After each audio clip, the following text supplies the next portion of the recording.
सिंधु दे मुकद्दरा साई डीएम से रहबरा ये हिन सिंध जो अजीम शहीद हिन धरतीअ जो वास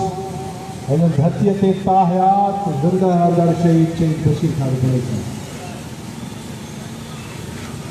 पंजकोले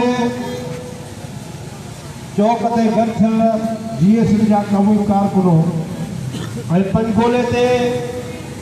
गठियल मुंहिंजा मज़दूर सिंधी भाइरो जीअं सिंधु ते जीएसआई जीएम से जीएसएम जो अज़ीम शहीद मोहतरम बशीर खान बणे अॼु हीअ असांजो काफ़िलो जेको हिन चौक ते गॾियो आहे हिनजो हिकिड़ो मक़सदु आहे उहो मक़सदु एतिरो त आला ऐं मुक़दस आहे जो जेकॾहिं तव्हां सिंध जा माण्हू हिनखे गहराई सां सोचींदव त मां सम्झां थो हिन खां वधीक कुझु बि कोन्हे कराची सिंध आहे असीं चऊं था पर तारीख़ी तौर ते हर माण्हू चवंदो त कराची सिंध जी आहे ऐं हिकिड़ा माण्हू जेके असांजी धरतीअ खे टुकड़ा करे जोड़े चवनि था त ही कराची असांखे जुदा सूबो ठाहे ॾियो ऐं सिंध जेका ॿाराड़ी आहे उहा सिंध जी आहे मां सम्झां थो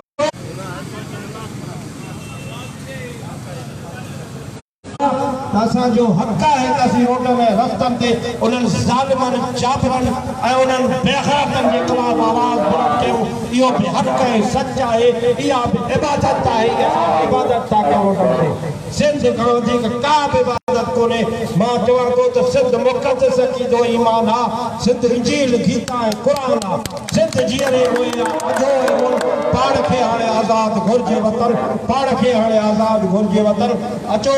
असांजो इहो ई सॾु आहे मां मुख़्तसर करायां थो त अचो त कराची जेके चवनि था जुदा कयो उन्हनि ते लानत फिटकारूं ऐं उन्हनि ते पाथर करो त कराची जा वारस बि असां आहियूं धरती जा वारस बि असां आहियूं तव्हांखे असां फनो ॾिनोसीं हाणे चओ था त कराची सूबो खपे जेकॾहिं कराची सूबो